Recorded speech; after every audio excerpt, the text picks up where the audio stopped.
ಆತ್ಮೀಯ ವಿದ್ಯಾರ್ಥಿಗಳೇ, ಇವತ್ತು ನಾನು ನಿಮ್ಮ ಮುಂದೆ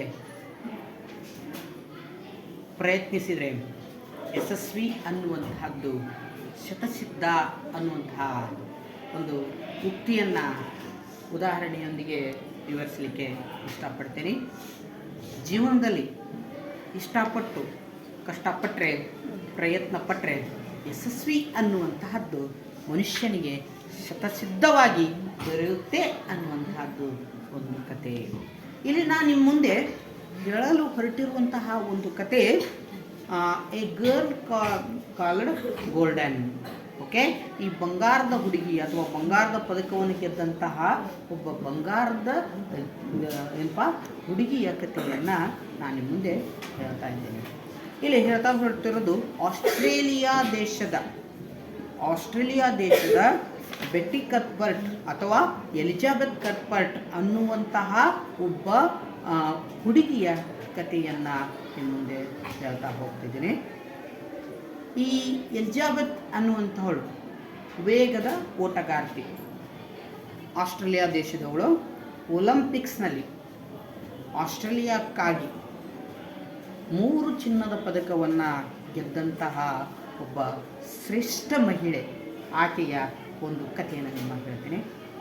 ಈ ಎಲಿಜಾಬೆತ್ ಅನ್ನುವಂಥವಳು ಎಷ್ಟು ಶ್ರದ್ಧೆ, ಎಷ್ಟು ಪ್ರಾಮಾಣಿಕ ಮತ್ತು ಎಷ್ಟು ನಿರಂತರವಾದಂತಹ ಪ್ರಯತ್ನ ಇತ್ತು ಅನ್ನೋದನ್ನು ನಾನು ಹೇಳ್ತಾ ಹೋಗ್ತಿದ್ದೇನೆ. ಈಕೆಗೆ ಓಡುವುದಂದರೆ ತುಂಬ ಇಷ್ಟ. ಈಕೆಗೆ ಒಂದು ಕನಸಿರ್ತದೆ, ಒಲಿಂಪಿಕ್ಸ್ನಲ್ಲಿ ಆಸ್ಟ್ರೇಲಿಯಾ ದೇಶಕ್ಕಾಗಿ ಚಿನ್ನದ ಪದಕವನ್ನು ಗೆಲ್ಲಬೇಕು ಅನ್ನುವಂತಹ ಕನಸಿರ್ತದೆ. ವಿದ್ಯಾರ್ಥಿಗಳೇ, ಈ ಒಲಿಂಪಿಕ್ಸ್ ಅನ್ನೋದು ಒಂದು ದೊಡ್ಡ ವಿಶ್ವಮಟ್ಟದ ಅತ್ಯಂತ ಒಂದು ದೊಡ್ಡ ವೇದಿಕೆ.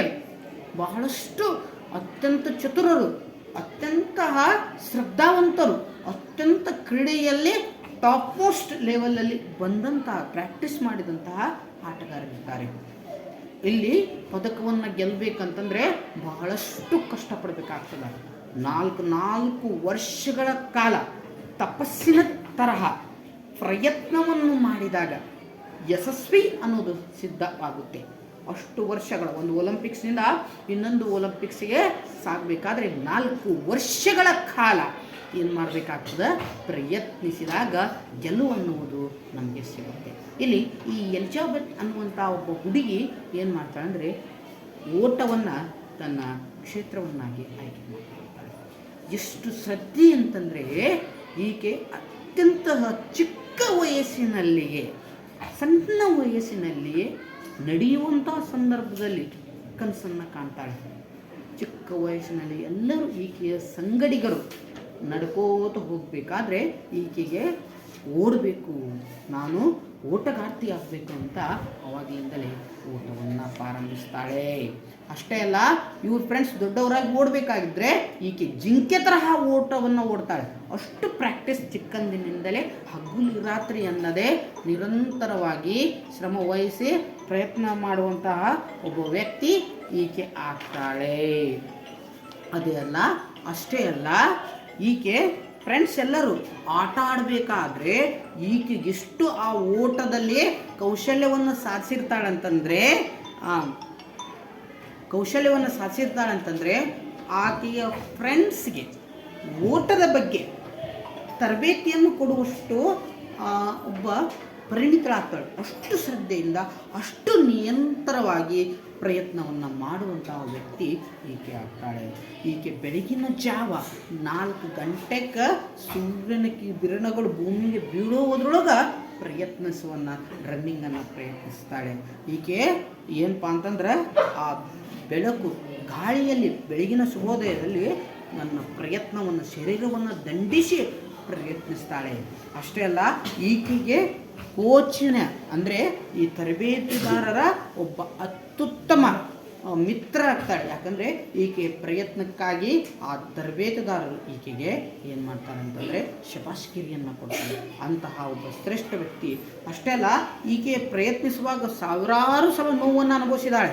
ಸಾವಿರಾರು ಸಲ ನೋವುಗಳು ತೊಂದರೆಗಳನ್ನು ಎದುರಿಸಿದ್ರು ಕೂಡ ನೋವು ಬಂದಾಗ ವಿಶ್ರಾಂತಿ ತಗೊಳ್ಳೋದು, ಮತ್ತೆ ಸಿದ್ಧರಾಗುವುದು, ಯಾವ ನೋವಿಗೂ ಯಾವ ದುಃಖಕ್ಕೂ ಅನ್ಸದೆ ನಿರಂತರವಾಗಿ ಚಿಕ್ಕಂದಿನಿಂದಲೇ ಆ ಕನಸನ್ನು ಇಟ್ಟುಕೊಂಡು ಪ್ರಯತ್ನಿಸಿ ಗೆಲ್ಲುವಂತಹ ಒಬ್ಬ ಹುಡುಗಿ ಆಗ್ತಾಳೆ. ಅಷ್ಟೇ ಅಲ್ಲ, ಮುಂದೆ ನಿರಂತರವಾಗಿ ಪ್ರಯತ್ನಿಸ್ತಾ ಹೋದಾಗ 1956ರಲ್ಲಿ ಅವರ ದೇಶದಲ್ಲಿ ನಡೆದಂತಹ ಮೆಲ್ಬೋರ್ನ್ ನಗರದಲ್ಲಿ, ಆಸ್ಟ್ರೇಲಿಯಾ ದೇಶದ ಮೆಲ್ಬೋರ್ನ್ ನಗರದಲ್ಲಿ ಏನು ಮಾಡ್ತಾಳೆ, ಓಡ್ತಾಳೆ. ಓಟದ ಸ್ಪರ್ಧೆಯಲ್ಲಿ 3 ಬಂಗಾರದ ಪದಕವನ್ನು ಸತತವಾಗಿ 3 ಓಟಗಳಲ್ಲಿ ಗೆದ್ದು ಆಸ್ಟ್ರೇಲಿಯಾ ದೇಶಕ್ಕೆ ಕೀರ್ತಿ ತರ್ತಾಳೆ.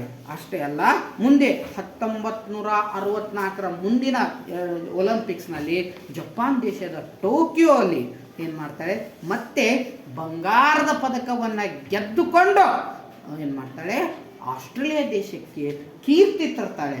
ಅಂದರೆ ನಿರಂತರವಾಗಿ ಪ್ರಯತ್ನಿಸಿ ಮತ್ತೆ 4 ಬಂಗಾರವನ್ನು ಗೆದ್ದಂಥ ಒಬ್ಬ ಮಹಿಳೆ ಆಗ್ತಾಳೆ.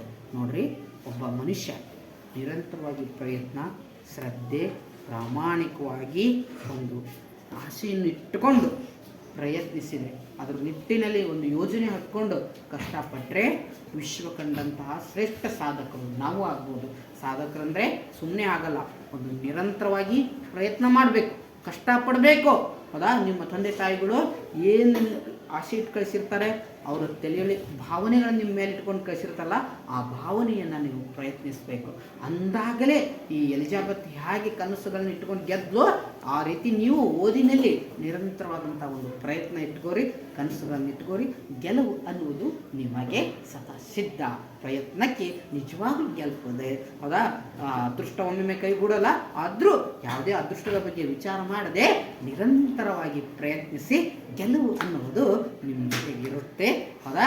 ಪ್ರಯತ್ನಿಸಿ, ಮರಳಿ ಮರಳಿ ಪ್ರಯತ್ನಿಸಿ, ಎಲ್ಲಿವರೆಗೂ ನಿಮ್ಮ ಗೆಲುವು ಸಿಗುವುದು. ಪ್ರಯತ್ನಿಸಿದಾಗ, ಗೆದ್ದಾಗ ಜಗತ್ತೇ ನಿನ್ನನ್ನು ಗೌರವಿಸುತ್ತೆ. ಧನ್ಯವಾದ. Thank you.